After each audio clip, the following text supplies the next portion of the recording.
qui va être dit, ça va être redit. Parce qu'on l'a entendu ce matin. Mais c'est bien.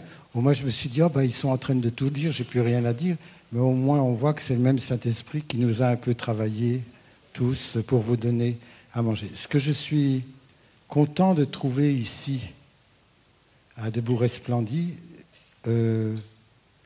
c'est que les orateurs, quand ils viennent, ils préparent. Voilà. C'est important. Voilà. C'est pas parce qu'on est connu et c'est pas parce qu'on vient voir quelqu'un qui aurait des charismes ou qui aurait un don de parole de Dieu, qui est capable d'enseigner, un don d'enseignant, qu'on peut se permettre, avec les gens, de ne pas préparer. Vous vous préparez pour venir, vous préparez vos cœurs, votre porte-monnaie, vous vous donnez du temps pour Dieu, pour recevoir. C'est normal que ceux qui vous reçoivent préparent aussi de la bonne nourriture et ne sortent pas du pain réchauffé. J'avais appris ça une fois de Flaminia Évangélistique qui m'a dit « Dieu a horreur des plats réchauffés ». Donc voilà. Vous allez trouver les mêmes dadas, parce que quand on est pris par quelque chose ou par quelqu'un, on en parle tout le temps. Voilà, vous trouverez les dadas. Mais ce que j'ai senti jusqu'à maintenant, c'est que c'est préparé. Voilà, pour que vous puissiez être nourris. Et je trouve c'est ce que je disais à Marie ce matin, dommage qu'il y ait moins de gens, parce qu'il y a de la bonne nourriture ici. De la très bonne nourriture.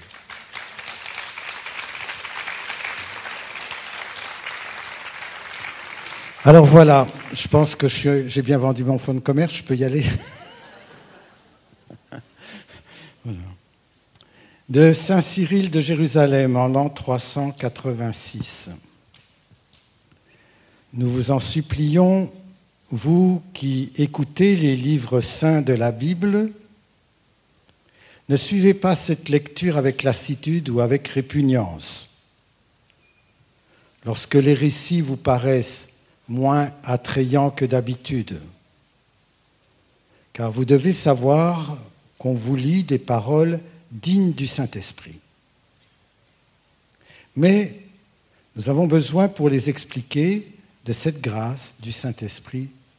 Nous avons besoin nous-mêmes de cette grâce pour expliquer les passages que je vous redis.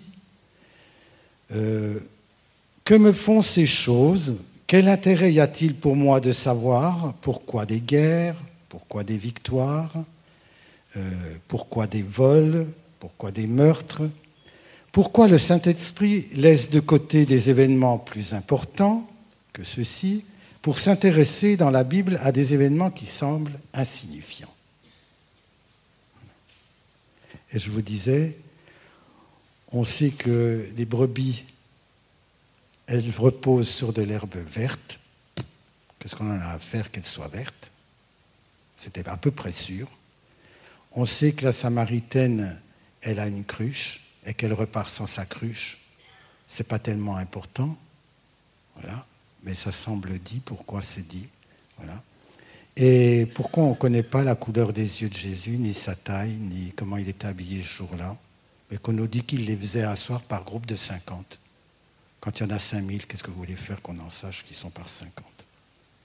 Voilà. Si c'est mis, c'est que le Saint-Esprit a trouvé bon que ce soit mis. Et ce n'est pas parce qu'on ne comprend pas que c'est nul. On dit simplement « je ne comprends pas ». Voilà. Accordez-nous le secours de vos prières, dit saint Cyril. Et Dieu nous accordera sa parole, il nous donnera d'en parler pour votre édification personnelle. Écoutez donc ce que j'ai à vous dire en priant de toute votre attention, car ces passages recouvrent un mystère qui est caché à la plupart des hommes qui lisent sans comprendre. Mais qu'il n'y ait pas parmi vous de paresseux spirituels,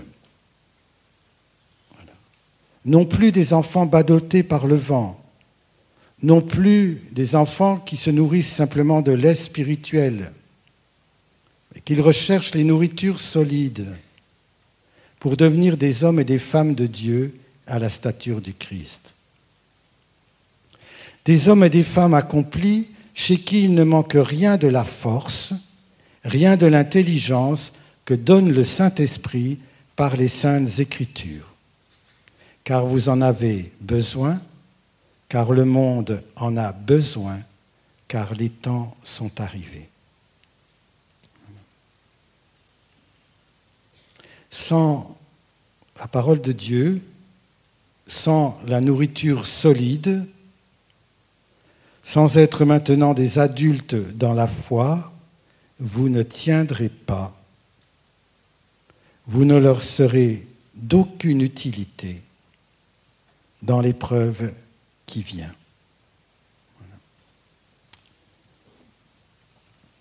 La parole de Dieu, elle n'est pas simplement informative, je vous l'ai déjà dit, elle est performative.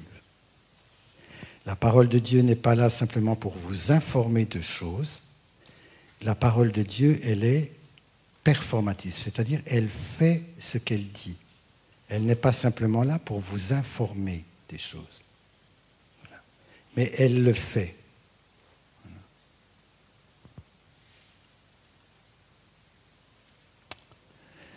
Le psaume 15 ou 14, ça dépend de la lecture des psaumes, dit « Qui entrera sous ma tente ? Qui habitera ma maison ?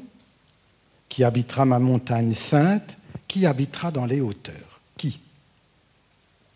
Qui peut demeurer dans tes parvis, Seigneur ? Qui peut demeurer dans ta présence et dans ton cœur ? Qui ? C'est celui qui marche en parfait. » Voilà ce que dit David. Ça lui va bien de dire ça. Pour un homme qui a tué, menti, trahi, qui a été adultère. Voilà. On disait de lui, quand il passait dans la rue, les filles disaient de lui, Saül, il a tué ses milliers, mais David, il a tué ses dizaines de milliers. Voilà. Pour un homme qui s'est foutu dedans aussi souvent, dire qui demeurera dans ta maison, qui demeurera dans tes parvis, celui qui marche en parfait. Celui qui marche parfaitement. On peut dire que tu es tombé à côté. Hein. Et pourtant, Dieu dit de lui, il a un cœur accompli, il a un cœur parfait. Un peu parfait pour les conneries, un peu parfait pour la miséricorde. Il est parfait, quoi. C'est-à-dire, quand il fait les conneries, il les fait à fond. Voilà.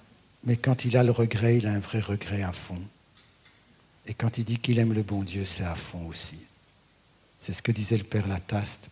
Dieu a mis dans le cœur des plus grands pécheurs ce qui peut faire les plus grands saints et qui vous dit qu'un jour, ils ne le seront pas. Voilà.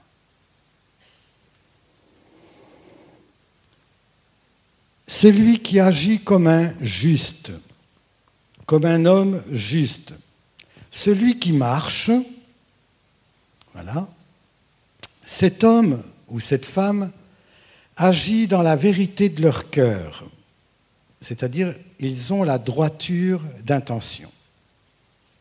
Vous allez dire, c'est pas parce qu'on a la droiture d'intention que c'est vrai.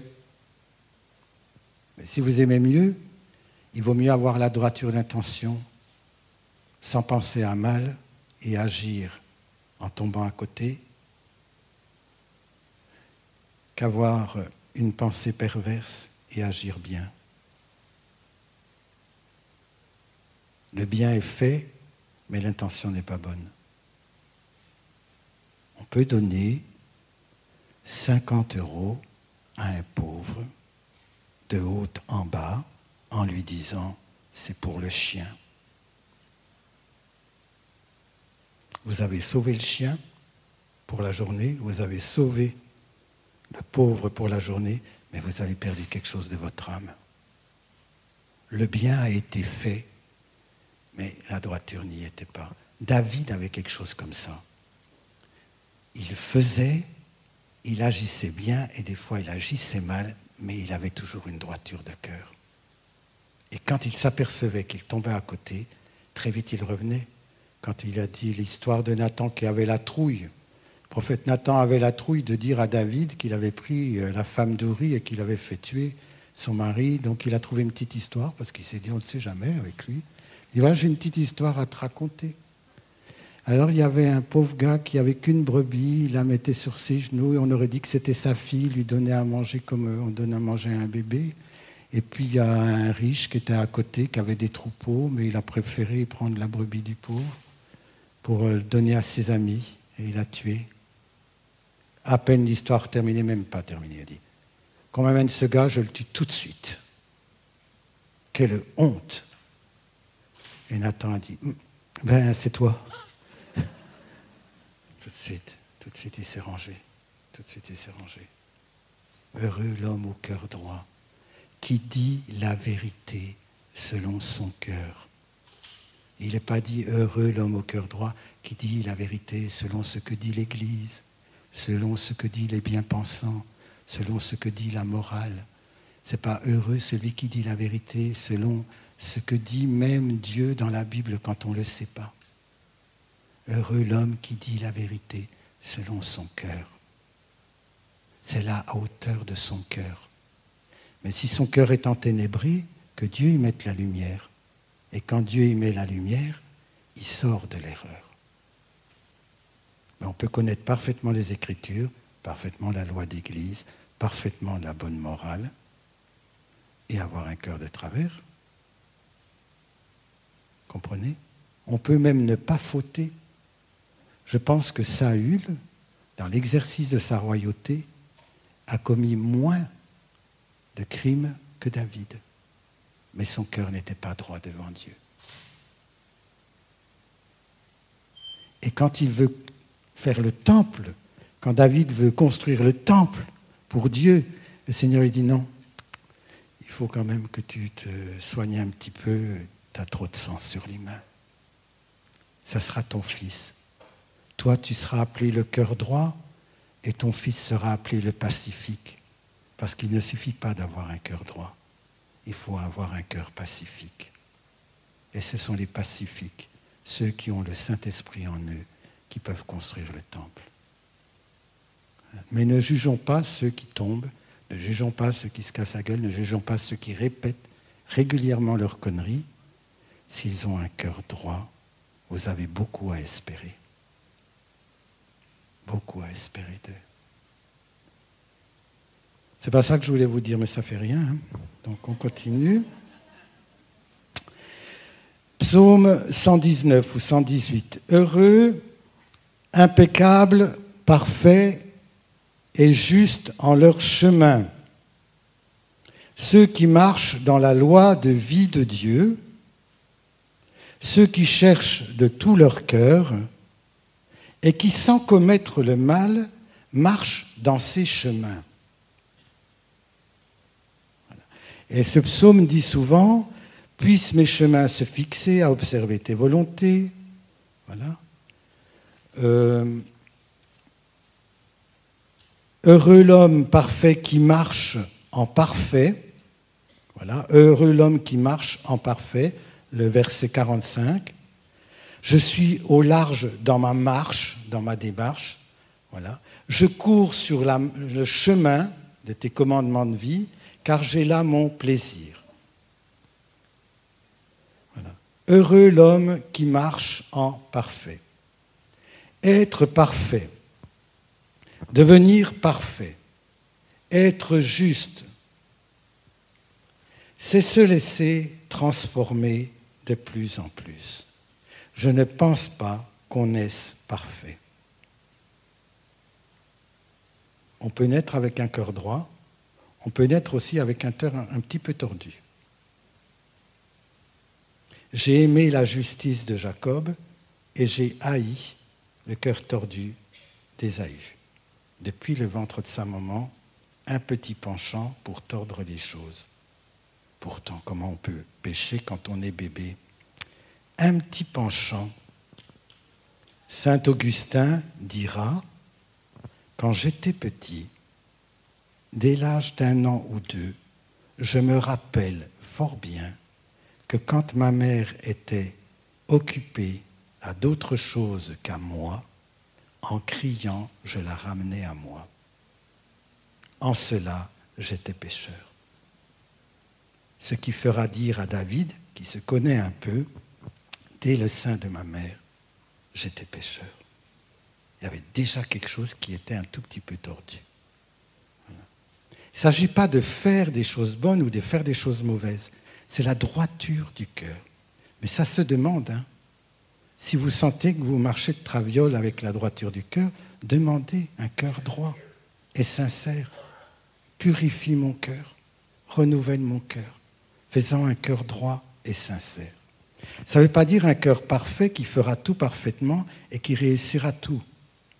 Peut-être vous tomberez toujours à côté, mais vous aurez ce cœur droit et sincère. Et c'est ça que Dieu regarde.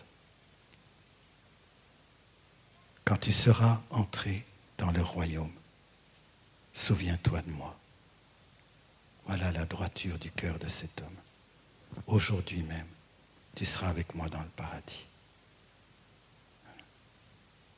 Comment dire ça à un homme après tout ce qu'il a fait? Vous allez dire peut-être qu'il était innocent. Non, il dit lui-même. Il dit lui-même, après tout ce que j'ai fait, c'est normal d'être crucifié. Ça serait peut-être normal d'être guillotiné ou fusillé, quelque chose qui va vite. Mais après tout ce que j'ai fait, c'est normal d'être crucifié. Mais lui n'a rien fait de mal. Souviens-toi de moi. Aujourd'hui même, tu seras avec moi dans le paradis. Le Christ ne s'appuie pas sur ses œuvres, il n'en a aucune, cet homme. Il s'appuie sur la droiture de son cœur. Voilà. Il veut le salut et il a vu en Jésus le salut. Être parfait, c'est devenir parfait. C'est se laisser transformer de plus en plus à l'image du Christ. On en a parlé ce matin. À l'image, vers la ressemblance. Bon, ça, je vous l'ai dit pour certains, je recommence pour ceux qui n'auraient pas été là. Dans la Bible, quand vous lisez attentivement les premiers passages, Dieu les créa, hommes et femmes, à son image et à sa ressemblance, mâle et femelle à son image. En un verset, on a perdu la ressemblance. Pas où elle est passée. Dieu les créa, hommes et femmes, à son image et à sa ressemblance. Ce n'est pas tout à fait dit comme ça, je vous le dirai après. Mâle et femelle, il les fit à son image. Tout homme a l'image de Dieu en lui. Tout homme, chrétien, pas chrétien. Tout homme croyant, pas croyant. Tout homme gentil et méchant. Tout homme a l'image de Dieu, mais pas la ressemblance forcément. C'est pourquoi il est dit, en hébreu, hommes et femmes, il les fit à son image, vers sa ressemblance. C'est ce petit mot, vers sa ressemblance. Mâle et femelle, il les fit à son image. On a perdu la ressemblance. On a perdu la ressemblance. Et c'est ça qui est important. Hommes et femmes, on l'est. Mâle et femelle, on l'est à son image. Mais la ressemblance, c'est le Christ qui va nous la donner, vers sa ressemblance. Voilà. Et le travail qu'on a à faire sur cette terre, c'est d'aller vers sa ressemblance. Vous lui serez semblable parce que vous le verrez tel qu'il est. Quand? De l'autre côté. Pourquoi pas commencer maintenant? C'est intéressant déjà de devenir semblable à Jésus, à sa ressemblance, avant d'arriver au ciel. Pourquoi on ne peut pas goûter ça avant? Il y en a qui le goûtent, hein, et de plus en plus. Donc, se laisser transformer de plus en plus à l'image du Christ vers sa ressemblance. Comment? Par l'accueil du Saint-Esprit qui accomplit en nous cette œuvre. Par nous-mêmes, nous ne pouvons pas acquérir la ressemblance. Voilà. Nous pouvons faire des œuvres, nous pouvons faire des œuvres de justice, nous pouvons faire des œuvres de perfection. Nous ne serons jamais rendus semblables au Christ. Ce qui va nous rendre semblables au Christ, c'est l'Esprit du Christ qui nous habite. C'est l'Esprit en nous, si vous lui laissez la place, qui nous habite. Alors, je redis une nouvelle fois, certains n'ont pas beaucoup de Saint-Esprit et d'autres moins. On a reçu le Saint-Esprit. Et nous sommes le temple du Saint-Esprit. Et il demeure en nous. C'est qu'il est bien caché, c'est qu'il est bien empêché et c'est qu'il est contristé. Souvent, il n'a pas la place. Il a une place en nous. Et il veut toute la place avec nous. Pas sans nous. Il veut toute la place avec nous. Pas sans nous. Alors vous allez dire, mais pourquoi certains ont une manifestation plus grande de la présence de Dieu? Ils ressemblent plus à Jésus que d'autres. Parce qu'ils ont reçu plus de Saint-Esprit. Je vous l'ai déjà dit, ce n'est pas comme l'aile ou la cuisse. Pas parce que c'est de temps en temps comme une colombe que vous avez l'aile ou la cuisse. Il est tout entier. Le Saint-Esprit se donne tout entier. Ce n'est pas le Saint-Esprit qui manque à notre vie. C'est nous qui manquons au Saint-Esprit. Alors quand on chante « Plus de toi, Seigneur », j'aime pas. Alors il y a des chants, hein. Moi, je l'entends, et puis je le prêche, puis 10 minutes après, on prend le chant, quoi. Mais il y a des chants comme ça, ou plus de Saint-Esprit, ou plus de toi, Jésus. Non, plus de moi.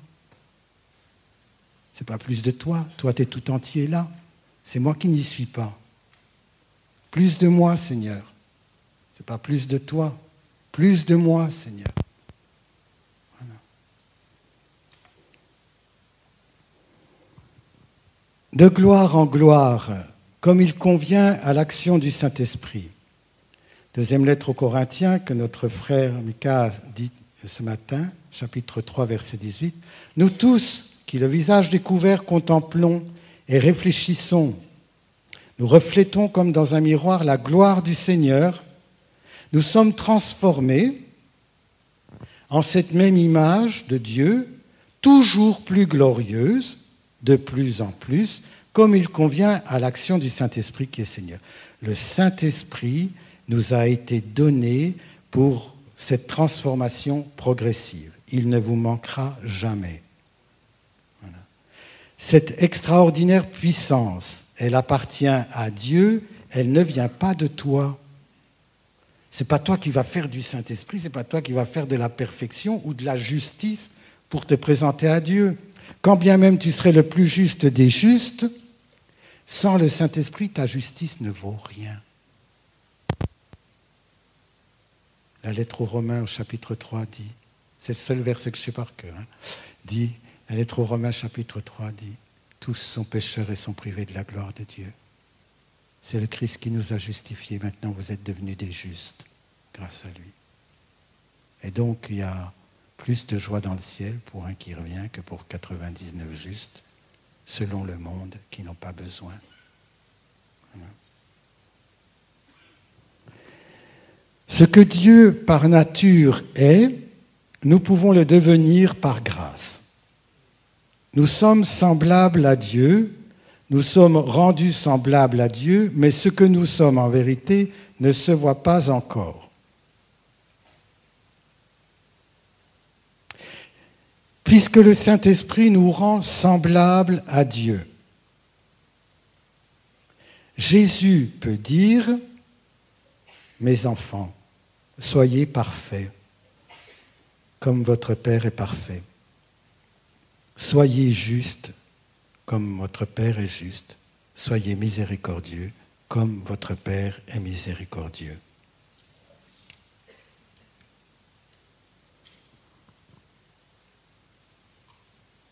Donc, Dieu ne refuse pas le bonheur à ceux qui marchent en parfait. À ceux qui marchent là où Dieu veut les voir marcher, ceux qui mettent toute leur confiance en lui, c'est ceux-là qui marchent sur le chemin du Seigneur, quel que soit le chemin. même si c'est un chemin qui vous semble vous mener en enfer. Le chemin n'est pas seulement un chemin qui mène à Dieu, le chemin, c'est Dieu lui-même. Vous marchez sur le chemin parce que Jésus est le chemin. Vous êtes dans le chemin. Ce n'est pas simplement vous allez vers Dieu en marchant sur les chemins, en vous gourant, ne sachant pas où vous allez, en tombant, en allant en arrière, en allant vers la mort, en vous destinant à l'enfer. Non, vous marchez sur le chemin. Si vous aimez mieux, vous marchez dans le chemin. Il est le chemin, la vérité et la vie. Voilà. Comme vous ne marchez pas vers la vérité. On ne dit pas je marche vers la vérité, je me dirige vers des vérités. On marche dans la vérité. Je suis la vérité. Et quand on se gourre, on croit que c'est une chose et pas quelqu'un, il n'y a pas de réponse. Quand Pilate dit à Jésus « Qu'est-ce que la vérité ?», Jésus ne lui répond rien, parce qu'il est devant la vérité et qu'il se trompe de question. Je suis la vérité. Il est le chemin. Il n'est pas un chemin qui te mène. Jésus est le seul chemin. Marchez dans le chemin, demeurez dans le chemin. Voilà. Le chemin, c'est le Seigneur lui-même. Choisir de marcher dans le chemin, c'est choisir de demeurer dans sa présence. Et un jour, heureusement que j'ai trouvé ça dans la parole de Dieu, sinon j'étais foutu. Parce que je demandais un petit peu d'aide au bon Dieu, et je ne savais pas où j'allais, je ne savais pas ce qu'il fallait faire, et souvent, en fin de compte, il ne me dit pas. Je vous ai déjà dit à ceux de la FRAT, moi, je n'ai jamais vu de porte s'ouvrir avant en me disant « va à gauche, va à droite ». J'ai jamais eu ça. Il faut que j'avance le pied en me disant « j'y vais, je marche ». Ça s'ouvre ou ça ne s'ouvre pas. Voilà. Comme les grands magasins. Ça s'ouvre ou ça ne s'ouvre pas. Ceux qui sont déjà venus avec moi dans un grand magasin, ils ont un peu honte. Parce que quand je suis devant une porte comme ça, je fais des sauts, je fais des trucs, je fais des gestes comme un enfant qui vient de découvrir un truc rigolo. Voilà. Parce que je trouve ça génial. T'avances et ça s'ouvre. Voilà. Mais des fois, ça ne s'ouvre pas parce que c'est marqué un peu plus loin. Voilà. Donc, moi, je n'ai pas de lumière avant sur mon chemin. Je marche au jour le jour, comme ça. Je lui fais confiance au jour le jour. Ça s'ouvre, j'y vais. Ça se ferme, j'y vais pas. Voilà. Et j'insiste pas trop, même dans les choses. Quand les choses me résistent un peu trop, je n'insiste pas. Rarement 3 fois. Je donne un coup de téléphone, c'est pour ça que des gens se plaignent en disant oh, « je ne t'appelle pas beaucoup ». Je donne un coup de téléphone 1 fois, 2 fois, 3 fois, il n'y a pas la personne. Je me dis, je pourrais être mort, ou je pourrais rien avoir à dire d'intéressant, ou c'est pas si important que ça. Voilà. Je suis à table, j'essaye de parler avec les frères de ma communauté, on me coupe 1 fois la parole, 1 fois je réessaye l'histoire, on la coupe 1 2e fois, 1 3e fois. Je ne tape pas du poing sur la table en disant j'aimerais qu'on m'écoute. Je me tais. À tel point qu'il y a des frères maintenant qui disent attention, je crois que c'est la 2e fois, on ne va pas savoir. Hein? Pourquoi insister? Pour ma part, hein, je ne vous l'impose pas ça. Parce qu'il y a des fois, il faut insister comme la veuve importune. Insister, insister. Pour ma part, c'est comme ça que je le vis. Voilà. Je n'insiste pas parce qu'il a dit un jour dans l'Écriture puisque tu ne connais pas le chemin, je mettrai des orties à droite, des ronces à gauche, tu seras bloqué et je te dirai, c'est tout droit. Voilà. Et je fais comme ça. Voilà. Et alors j'ai entendu dans mon cœur, heureusement que j'ai trouvé après dans la parole de Dieu, je te fais marcher sur le chemin où tu marches. Pas avec ça. Mais tout est dedans. Hein. Je te fais marcher sur le chemin où tu marches. Ben, ça calme, hein. Je vous promets, hein, ça fait du bien, ça nous repose. C'est une marche qui n'est pas fatigante et on n'est pas toutes les 10 minutes à dire « Dis papa, quand est-ce qu'on arrive ? Dis papa, quand est-ce qu'on arrive ? J'ai mal aux pieds. » Non, on marche. C'est reposant de savoir que quelqu'un nous mène et qu'il y aura la maison un peu plus loin. Voilà.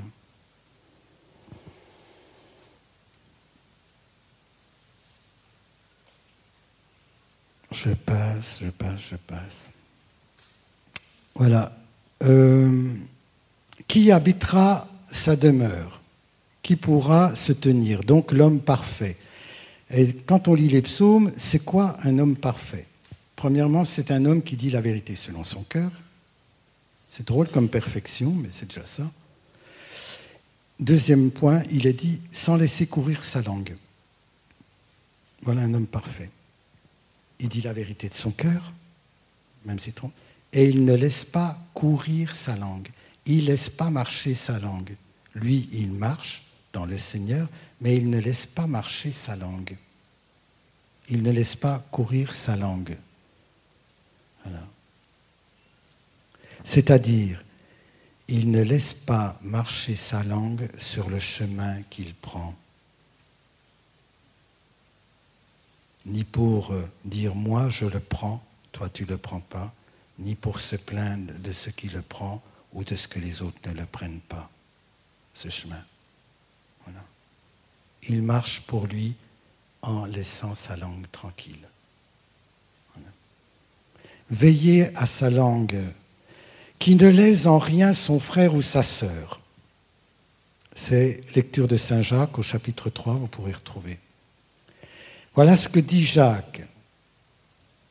Si quelqu'un ne commet pas d'écart de parole, c'est un homme parfait. Tiens, on retrouve le mot parfait. Nous commettons tous des écarts sans exception, dit Saint Jacques. Ce n'est pas un prétexte pour laisser courir notre langue sans veiller à nous corriger. Ce n'est pas parce que notre langue, elle parle plus vite que nous, qu'on doit dire « je suis fait comme ça ». Voilà. Des gens à qui on achèterait des caramels bretons, voilà, ou des chewing-gums pendant qu'ils mâchent, ils ne disent rien. Voilà. Vous relirez Saint Jacques au chapitre 3, versets 2 à 14. Donc, dire la vérité selon son cœur, ne pas laisser courir sa langue, ne pas léser son frère en rien, et, surprenant, ne pas jeter d'opprobre à son prochain. Très surprenant ça.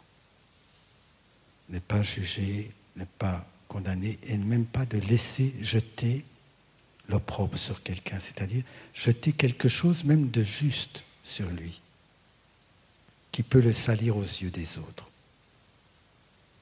Voilà. Même quelque chose qui ne va pas, qui peut le salir aux yeux des autres. Chez nous, dans la fraternité, on a cette discrétion. Vous savez que c'est compliqué, c'est dur, c'est vertueux des fois de vivre dans la discrétion. Pas pour cacher la vérité, mais pour permettre à quelqu'un de marcher sans avoir sur le front des mensonges ou des vérités qui ne sont pas forcément bonnes pour l'instant pour lui. Voilà. Quand quelqu'un est nu, on peut montrer sa nudité et on peut aussi marcher à reculons en posant le manteau sur lui de la discrétion pour ne pas juger de sa nudité.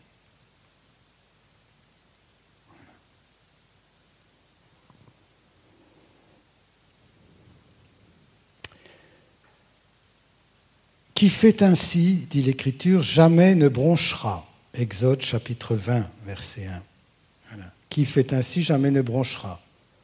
Donc il y a deux attitudes à exploiter pour préserver son cœur et le rendre, pour marcher en parfait, si vous aimez mieux, un homme juste qui a envie de grandir dans cette justice.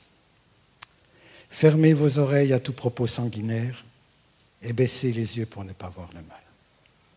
C'est l'Écriture qui dit ça. Fermez vos oreilles à tout propos sanguinaire et baissez les yeux pour ne pas voir le mal. Ce n'est pas ignorer ni dire que ce qui est bien est mal ou mal bien, c'est simplement s'occuper d'abord de ses affaires et du Seigneur. Voilà. quand Pierre, tenu par le bon Dieu, le jour de la résurrection, marche à côté de Jésus sur la plage, après s'être rappelé les 3 reniements et avoir été établi 3 fois de suite comme pasteur des brebis, marche avec lui, après avoir mangé avec lui, après avoir dit son amour, après avoir entendu l'amour de Jésus pour lui, au lieu de rester branché sur Jésus, qu'est-ce qu'il fait? Il se retourne et il voit 3 mètres derrière Jean. Et il dit, et lui, va faire quoi avec celui-là? Qu'est-ce que lui dit Jésus? Qu'est-ce que ça peut te faire? Qu'est-ce que ça peut te faire? Toi, suis-moi. Qu'est-ce que ça peut te faire? Voilà. Qu'as-tu à juger ton frère parce qu'il est tombé? Dis comme les pères de l'Église. Aujourd'hui, hélas, c'est toi. Demain, c'est peut-être moi. Voilà, ça te garde dans l'humilité et dans le non-jugement. Voilà.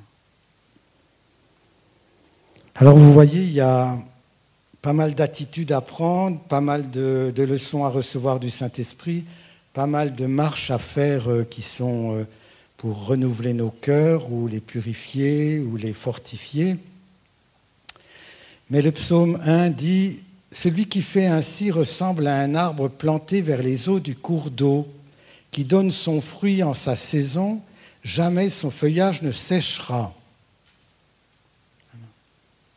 Donc ce qu'il nous faut rechercher, ce n'est pas tant la justice et la perfection, qu'est-ce qu'il faudrait faire pour être parfait, plutôt que de chercher à étendre nos racines vers la source vivifiante. Étendez vos racines vers le Saint-Esprit. Cherchez pas tout de suite à porter des fruits, cherchez pas tout de suite à porter des beaux fruits, voilà, qui sont dus à votre propre labeur, votre propre travail, ou les émondages de la part du bon Dieu. Cherchez pas tant ça. Cherchez à étendre vos racines profondes vers le Saint-Esprit. Cherchez d'abord le bon Dieu. Cherchez d'abord l'amour du bon Dieu et le Saint-Esprit. Vers le Saint-Esprit, parce qu'il nous vivifie et il fait fructifier les arbres 12 fois par an. C'est lui qui fait cela. C'est le Saint-Esprit. Alors, un passage qui m'a semblé un petit peu difficile, mais je vous le dis, Jésus dira aux gens qui viennent le voir et qui sont des gens comme nous, et peut-être même un peu plus esquintés, qui n'ont pas encore entendu parler de Jésus, voilà. Et alors, tout ce monde vient vers lui et il dit, si votre justice et votre perfection ne surpassent pas la justice et la perfection des pharisiens, vous n'entrerez pas dans le royaume de Dieu. Déjà qu'on n'y arrive pas, et tu nous dis si notre justice n'est pas au-dessus de la justice des pharisiens, vous n'entrerez pas. Mais qui peut entrer? Ce n'est pas une bonne nouvelle, ça. Parce que les pharisiens, ce n'étaient pas tous des salauds. Les pharisiens, ce n'est pas tous des gens de mauvaise volonté. Les pharisiens, ils accomplissaient les 10 commandements. Quand le jeune homme pharisien s'est approché de Jésus et lui a dit « Je voudrais te suivre », il lui dit « Respecte les 10 commandements ». Il dit « Je les ai toujours respectés depuis ma jeunesse ». Et on dit « Jésus l'aima ». Ce n'est pas tout le monde qui les respecte depuis sa jeunesse. Je les ai toujours respectés depuis ma jeunesse. Les pharisiens, ce n'étaient pas forcément des hypocrites. Hein. Ils essayaient d'appliquer la Torah et les 10 commandements toute leur vie. C'est dur, ça.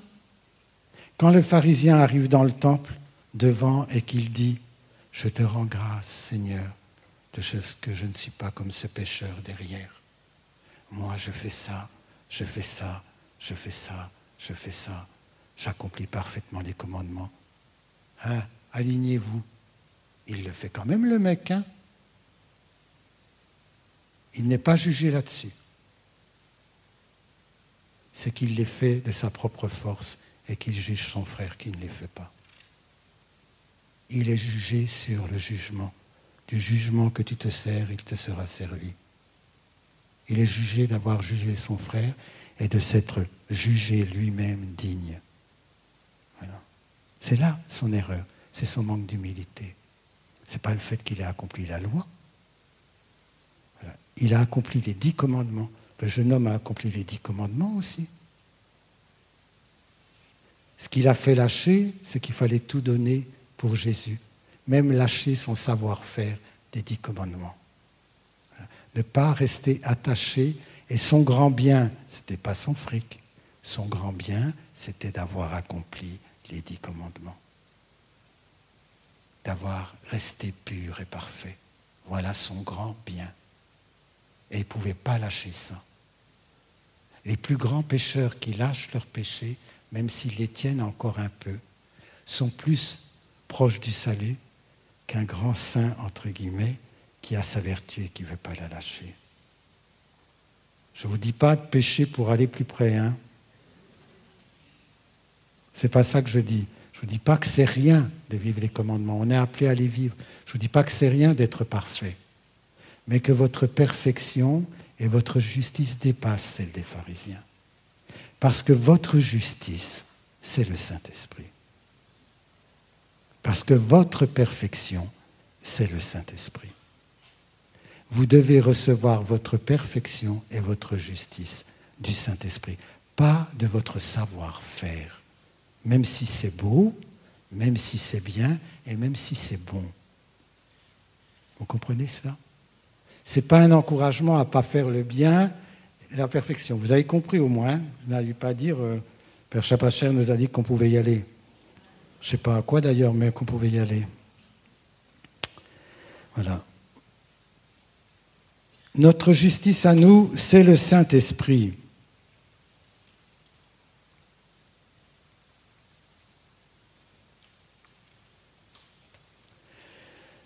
Le Saint-Esprit, dans la Bible, je me suis dit, il y a un truc avec la justice, ça me perturbe, il faut que je trouve. Alors j'ai trouvé dans le livre de la sagesse, chapitre 1, chapitre 9, chapitre 10, le Saint-Esprit dans la Bible est appelé aussi justice de Dieu. Tiens, c'est intéressant ça. Il est appelé justice, le Saint-Esprit. Voilà. Justice de Dieu. Donc ce n'est pas tant des préceptes, des lois et même une morale. C'est la capacité d'accueillir la justice dans vos cœurs. Voilà. C'est bien d'accomplir les commandements, c'est bien de rester fidèle au bien, c'est mieux d'être attaché à Jésus. Parce que fidèle au bien, ça peut tourner. Un jour, peut-être que vous ne le serez plus. Fidèle au commandement, un jour, peut-être que vous tomberez. Et à ce moment-là, vous tomberez de haut, parce que vous n'aurez plus les commandements pour vous établir. Mais si vous restez fidèle à Jésus, quand bien même vous tomberiez 10 fois, 100 fois, vous reviendriez, parce que vous êtes attaché à Jésus.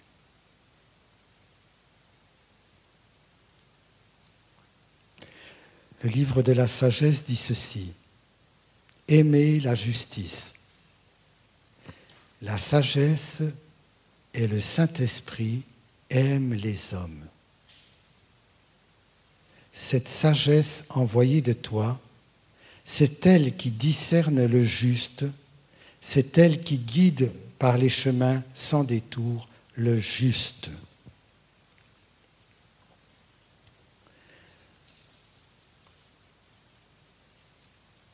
La terre, psaume 84, verset 12, je crois. La terre donnera son fruit. Je ne sais pas s'il y a les textes, je ne sais pas s'ils sont mis, mais enfin. La terre donnera son fruit quand du ciel se penchera la justice. Avez-vous bien entendu cette petite phrase? Ce n'est pas tout à fait ça. La fidélité germe de la terre et la justice regarde du plus haut des cieux. Il y a une traduction qui dit ceci: la terre donnera son fruit quand? quand du ciel se penchera la justice. Ne comptez pas que la terre puisse donner son fruit si du ciel ne se penche pas la justice. Ce ne sera pas un fruit fécond et ce ne sera pas un fruit mûr. Ça sera un fruit décevant. Il y aura du fruit, mais un fruit qui ne porte pas de semence.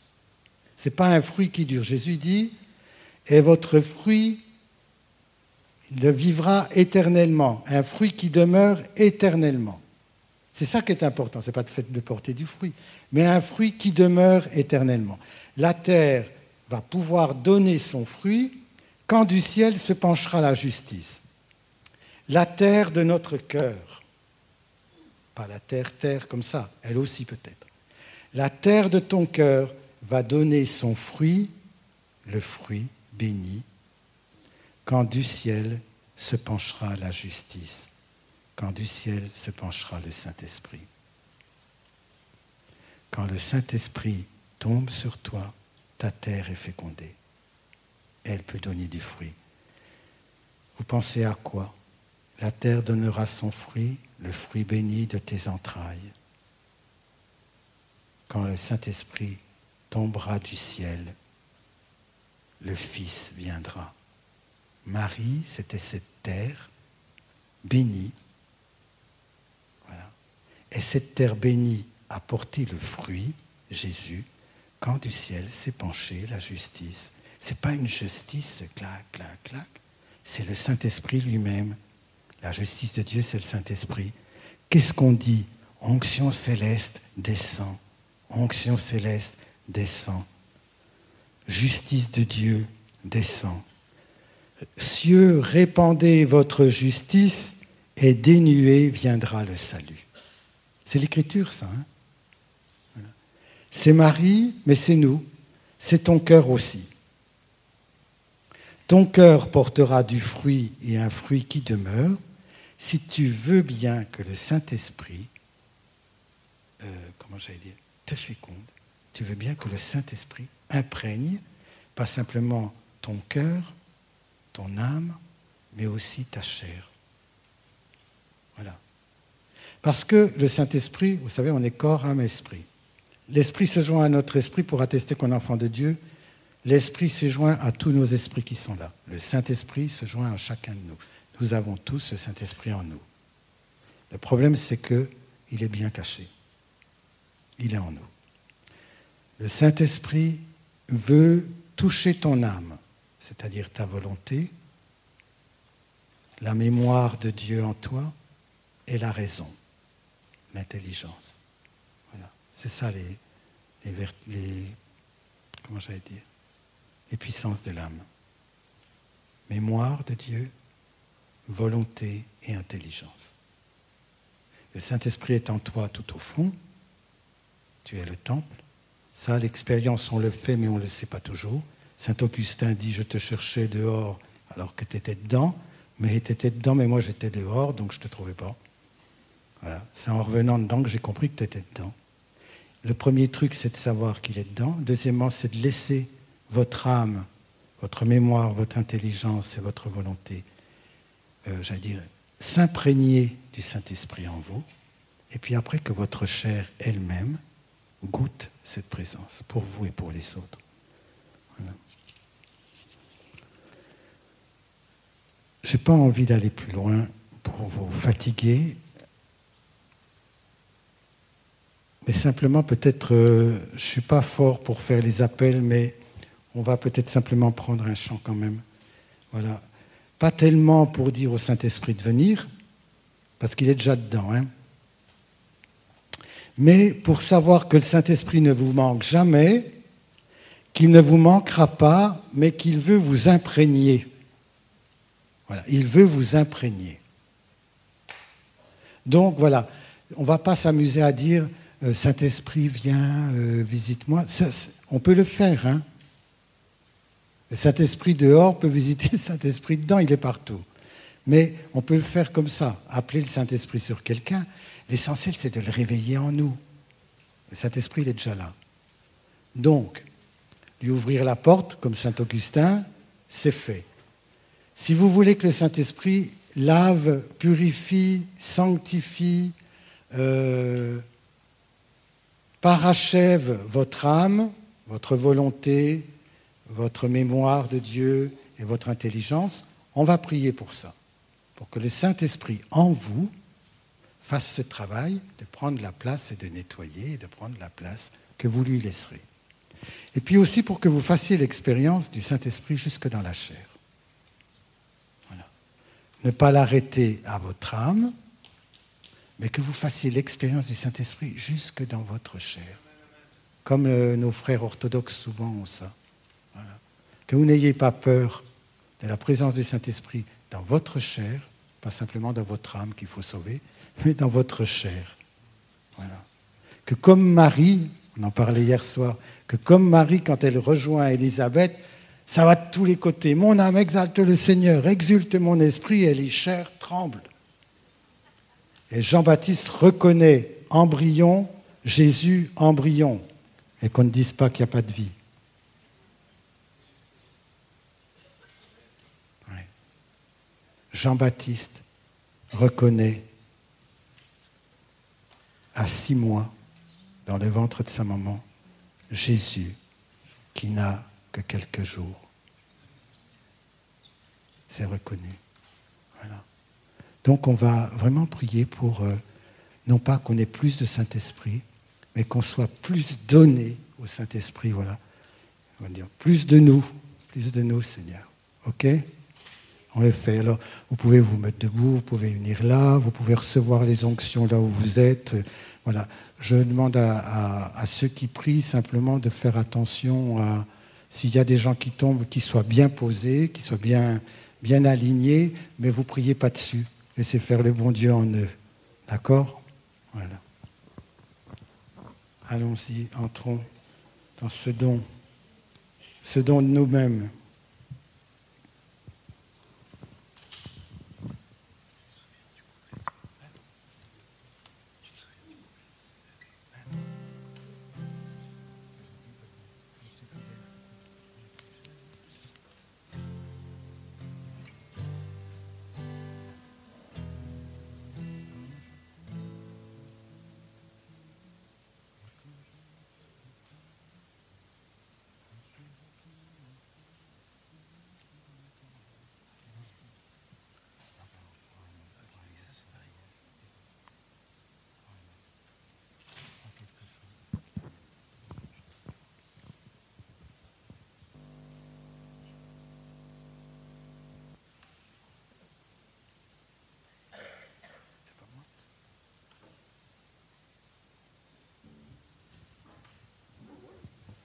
Il n'y a pas besoin d'attendre la musique, hein. Vous pouvez déjà rentrer dans la présence de Dieu.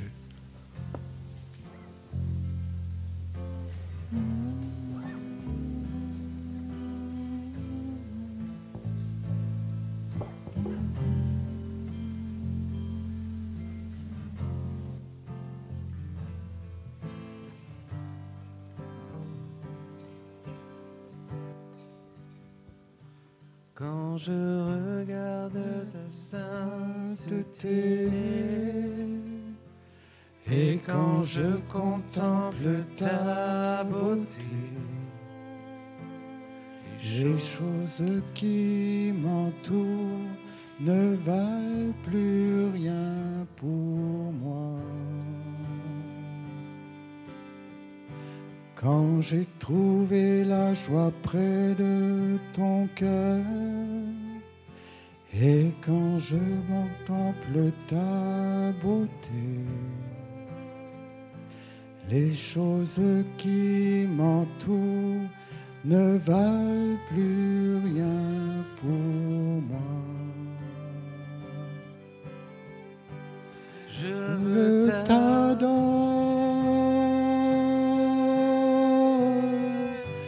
Oui, je t'adore.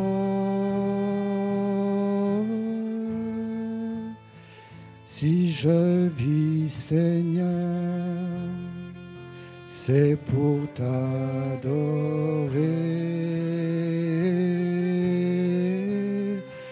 Oui, je t'adore. Oui,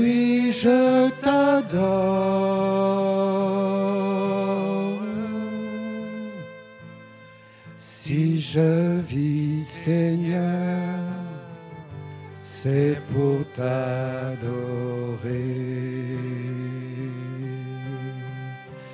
Quand je contemple ta sainteté, et quand je contemple ta beauté, les choses qui m'entourent ne valent plus rien pour moi. Quand j'ai trouvé la joie près de ton cœur, quand je m'enveloppe de ton amour, les choses qui m'entourent ne valent plus rien pour moi. Oui, je t'adore. Oui, je t'adore.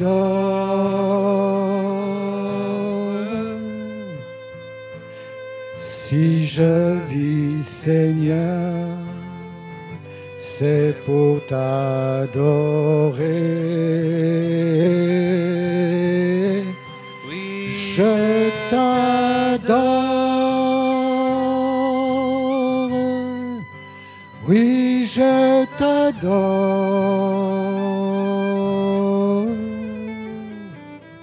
Si je vis, Seigneur, c'est pour t'adorer. C'est la raison pour laquelle je vis. C'est la raison pour laquelle je vis. C'est la raison pour laquelle je vis. Pour t'adorer, mon Dieu.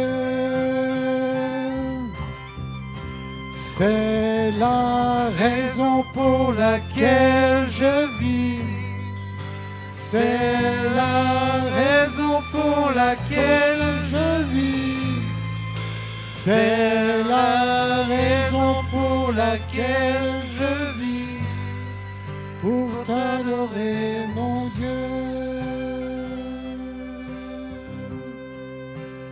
La raison pour laquelle je vis.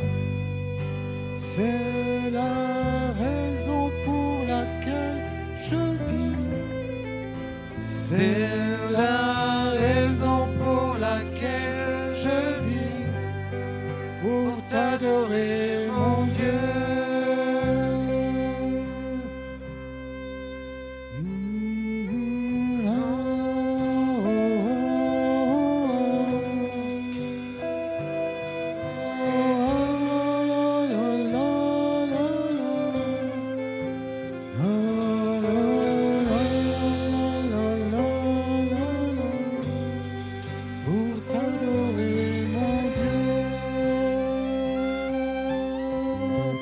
C'est la raison pour laquelle je vis. C'est la raison pour laquelle je vis. C'est la raison pour laquelle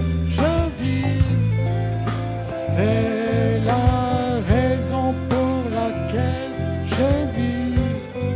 Pour t'adorer, mon Dieu. Oh, c'est la raison pour laquelle je vis. C'est la raison pour laquelle je vis. C'est la raison pour laquelle je vis. Pour t'adorer, mon Dieu, plus haut, plus haut. c'est la raison pour laquelle je vis. C'est la raison pour laquelle je vis.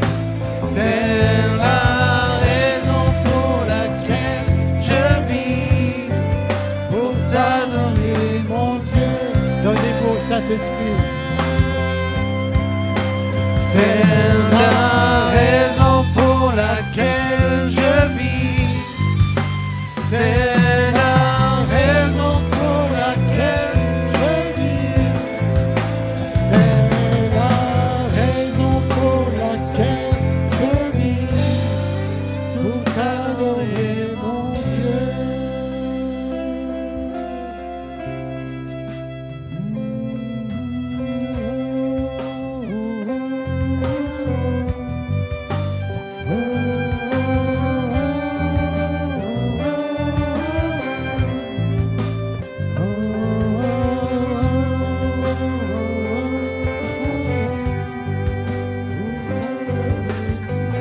Saint-Esprit, fais-toi connaître maintenant, fais-toi connaître.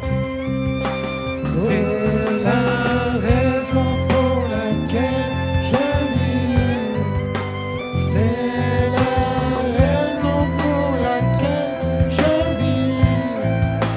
C'est la raison pour laquelle je vis. Pour t'adorer, mon Dieu. C'est la raison pour laquelle je vis. C'est la raison pour laquelle je vis. C'est la raison pour laquelle je vis. Pour t'adorer, mon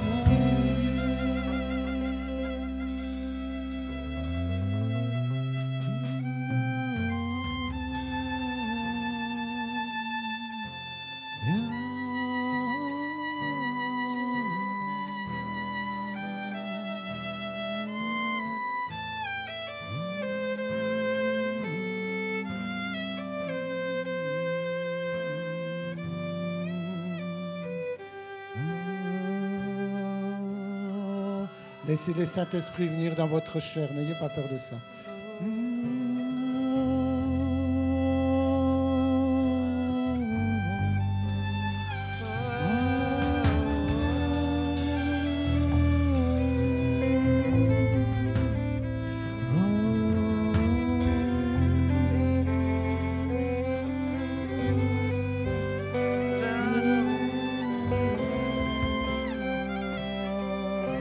Prends-moi à moi-même, Seigneur. Prends-moi à moi-même, donne-moi tout entier à toi.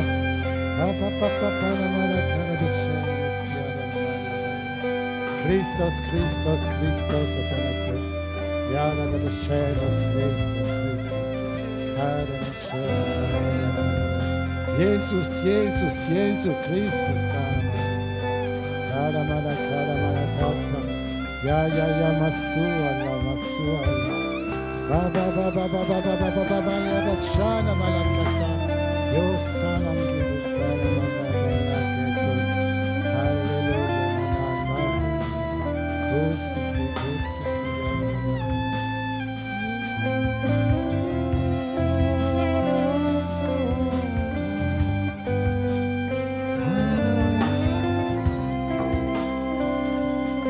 Imprègne mon âme, Seigneur, imprègne mon âme, imprègne ma volonté, imprègne ma mémoire, imprègne ma volonté, mon intelligence, imprègne ma mémoire, imprègne ma chair, Seigneur, imprègne mon intelligence, Seigneur.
votre corps.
Certains d'entre vous sont comme saisis. Il n'y a pas de mouvement, il n'y a pas d'agitation, ils sont comme saisis par la présence de Dieu. Corps, âme et esprit. Alors, donne-toi sans retour, sans retour. Donne-toi sans retour.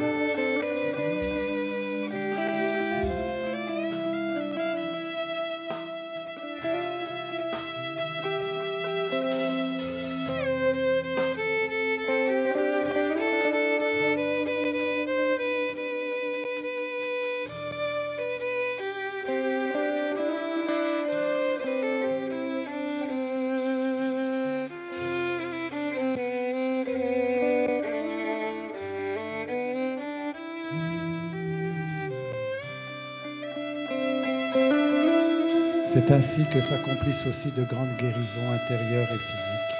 Quand on laisse le Saint-Esprit traverser sa chair et son âme.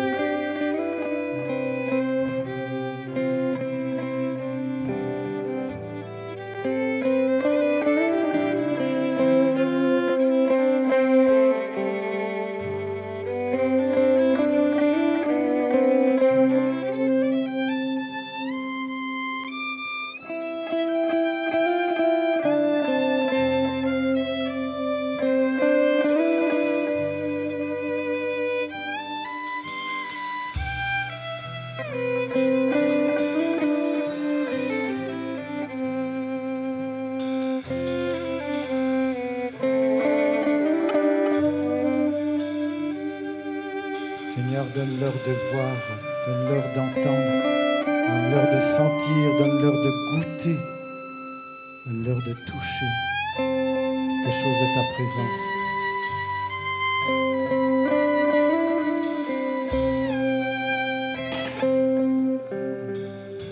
Seigneur, donne-leur de voir, Seigneur, donne-leur de sentir, Seigneur, donne-leur de goûter ta présence.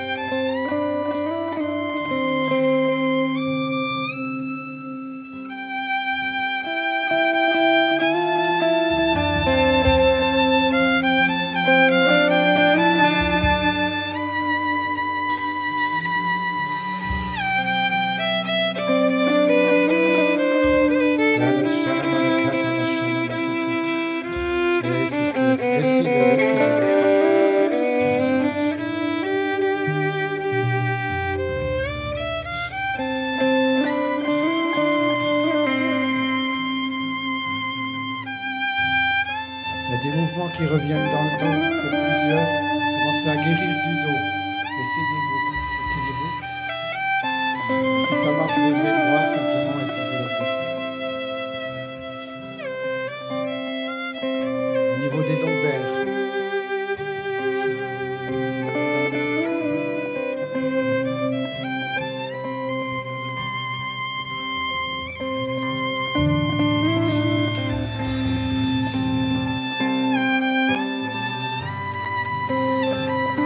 C'est lui qui donne le mouvement, la vie et l'être. Voilà. Il n'y a rien de magique. magique, c'est simplement le Saint-Esprit en vous qui vous donne le mouvement, la vie et l'être. Retrouvez la mobilité perdue.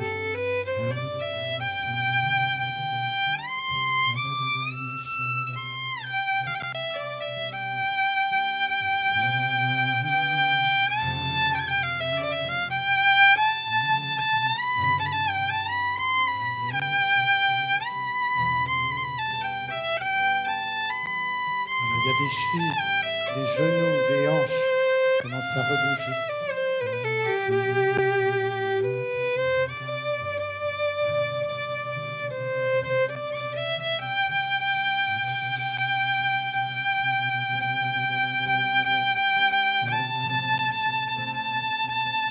Ça marche mieux, ça va bien.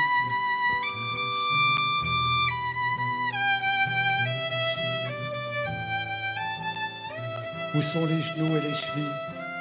Levez la main. Il y a des genoux et des chevilles, ça c'est bien. Il y en a par là, je crois qu'il y a quelqu'un par là. Voilà.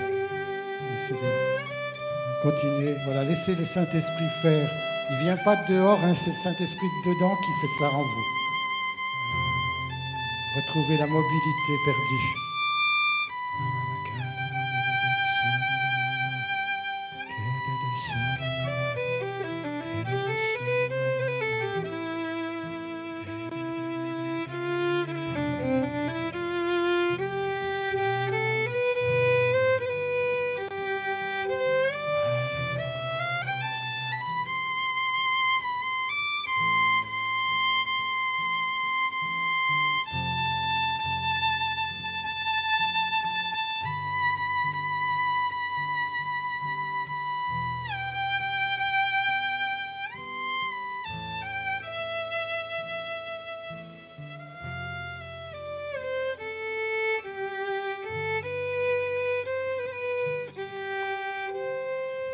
Que la gloire et l'honneur soient rendus à Dieu seul.